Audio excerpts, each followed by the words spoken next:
Meeting అవునా రామూర్తి గారు ఇది రేవంత్ రెడ్డికి అంటే ఎవరు భయపడుతున్నారు? రేవంత్ రెడ్డి వస్తున్నారు అని చెప్పేసి బీఆర్ఎస్ పార్టీ భయపడుతోంది అని మాట్లాడుతున్నారు. సో నాకు మాత్రం అట్లా ఏం కనిపించట్లేదు. But me me me version ఏంటి? ఇప్పుడు మేము మీటింగ్ డేట్ మేము ఇచ్చినాం ఫస్ట్. ఎందుకంటే అవును. మేము ఇచ్చిన తర్వాత తను పెట్టుకోవడం జరిగింది. అవును. అంతే రాష్ట్ర ప్రజలకు అందరికి తెలుసు ఎవరికి ఎవరు భయపడుతున్నారు, ఎవరు మొత్తం కేసీఆర్ నామస్మరణ చేస్తున్నారు అన్నది రాష్ట్ర ప్రజలకు తెలుసు. ఇంకొకటి ఏంటంటే వాస్తవం ఏంటంటే ఇప్పుడు ముఖ్యంగా జీవన్ రెడ్డి గారికి మేము అంత చేసినాం ఇంత చేసినాం అంటే వాస్తవంగా చెప్తున్నా, జీవన్ రెడ్డి గారిని కడుపులో పెట్టి చూసుకుంటా అంటారు కానీ కడుపులో పెట్టి చూసుకోలేదు, కత్తులు పెట్టుకొని పొడిచిలేను. కడుపులో కత్తులు పెట్టుకొని పొడిస్తేనే. ఇంకోటి ఏంటంటే ఆయన అనుసరుడు కూడా, ఎందుకంటే ప్రభుత్వం వచ్చిన కొత్తలోనే మిట్ట మధ్యాహ్నం నడి రోడ్డు మీద కాంగ్రెస్ సంబంధించిన కొంతమంది గుండాలు వాళ్ళంటే పొడిచి చంపడం జరిగింది.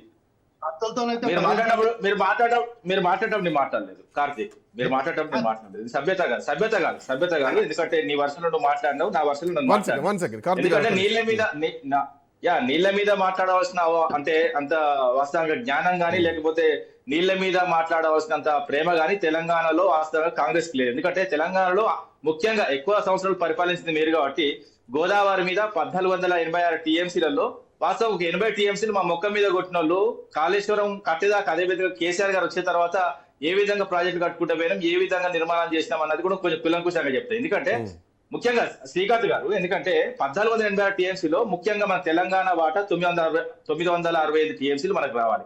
కానీ అనాదిగా ఒక ఎస్ఆర్ఎస్పీ ఉంటుంది. ఎస్ఆర్ఎస్ తర్వాత 600 కిలోమీటర్ల తెలంగాణ మీద పారే గోదావరిలో ఒక ప్రాజెక్ట్ కట్టకుండా అన్యాయం చేసిండ్రు. దాని తర్వాత గౌరవ కేసీఆర్ వచ్చిన తర్వాత ఎస్ఆర్ఎస్పీ తర్వాత సదర్మట్ తర్వాత ఎల్లంపల్లి తర్వాత ఏదైతే సుందిలా తర్వాత అన్నారం తర్వాత మేడిగడ్డ తర్వాత సమ్మక్క సాగర్ తర్వాత సీతమ్మ సాగర్, ఇలాంటి ప్రాజెక్టులు కట్టి ఎందుకంటే హక్కుగా 965 టీఎంసీలు రావాల్సిన మన తెలంగాణకు ఓన్లీ 80 టీఎంసీలు ఇచ్చిన కాంగ్రెస్ పార్టీ ముఖ్యంగా ఈ నేల నెరలవాడానికి, ఈ నేల కరువు ప్రాంతంగా మారడానికి, అదే విధంగా వలసలు పోవడానికి కారణమైన కాంగ్రెస్ పార్టీ మీద కొట్లాడి తెలంగాణ సాధించుకుంటా ఇన్ని ప్రాజెక్టులు కట్టిన తర్వాత ఈ దాదాపు 9.5 సంవత్సరాలు ఇన్ని కట్టి దాదాపు ఎందుకంటే 400 నుంచి 500 టీఎంసీలు ఇప్పుడు ప్రజెంట్ వాడుకుంటున్నాయి. ఇంకోటి ఏంటంటే కాళేశ్వరం మీద 20 లక్షల ఎకరాలకు నీటి సాగైతుందని నీటి పారుదల శాఖ క్లియర్ గా చెప్పడం జరుగుతుంది. వీళ్ళ మంత్రులు కూడా ఎప్పటికప్పుడు నీళ్లు వదిలితారు, మళ్ళీ వచ్చి కాళేశ్వరం కూలిపోయింది, కాళేశ్వరం కొట్టుకపోయింది కూడా మొన్న వెళ్ళిన బ్రహ్మాండం ఉన్నది కాళేశ్వరంలో. కాళేశ్వరం అంటే ఒక పిల్లర్ అండి. ఇప్పుడు ఇంకోటి ఏంటంటే మీకట్లో ఒక పిల్లర్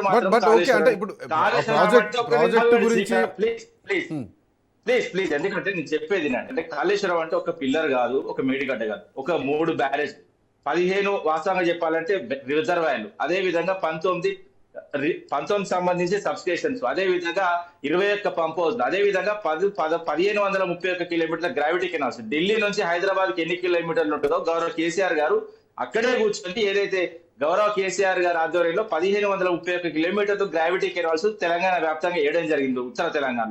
ఈ విధంగా నీటిని ఏదైతే పైకి ఎత్తిపోసినాం దాదాపు 530 మీటర్లు ఎత్తిపోసినాం 141 టీఎంసీలో వాటర్ సబ్జెక్ట్. ఇప్పుడు దాని డీప్కి వెళ్తే ఇంకా చాలా పెద్ద సబ్జెక్ట్ అది.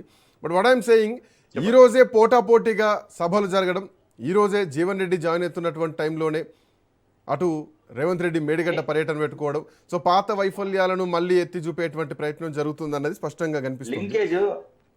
లింకేజ్ ఎందుకంటే అండి ఒక 40 సంవత్సరాలు ఒక నిమిషం అంటారు, 40 సంవత్సరాలు కాంగ్రెస్ సేవలు అందించిన వ్యక్తి, తనకు లోటుపాట్లు మొత్తం తెలుస్తుంది కాబట్టి తను ఏం మాట్లాడతారో గౌరవ కేసీఆర్ ఏం మాట్లాడతారో జనాలకు పోకుండా డైవర్షన్ పాలిటిక్స్ లో భాగంగా మేడిగడ్డ సందర్శన, అదే విధంగా అన్నారం గాని సుందీల సందర్శన పెట్టుకున్న ముఖ్యమంత్రి క్లియర్ గా చెప్తున్నా. ఇప్పుడు ఈ రోజే రైతు బంధు గుర్తొస్తుంది, ఈ రోజే మేడిగడ్డ గుర్తొస్తుంది, అప్పటిదాకా గుర్తురాదు. ఇంకోటి ఏంటంటే ఎలక్షన్ల అప్పుడు మాత్రమే మళ్ళీ జెడ్పీటీసీ ఎంపీటీసీ ఎన్నికలు అంటున్నారు. ఈ విధంగా ఎన్నికల కోసమే యూజ్ చేసుకుంటున్నారు కాళేశ్వరాన్ని.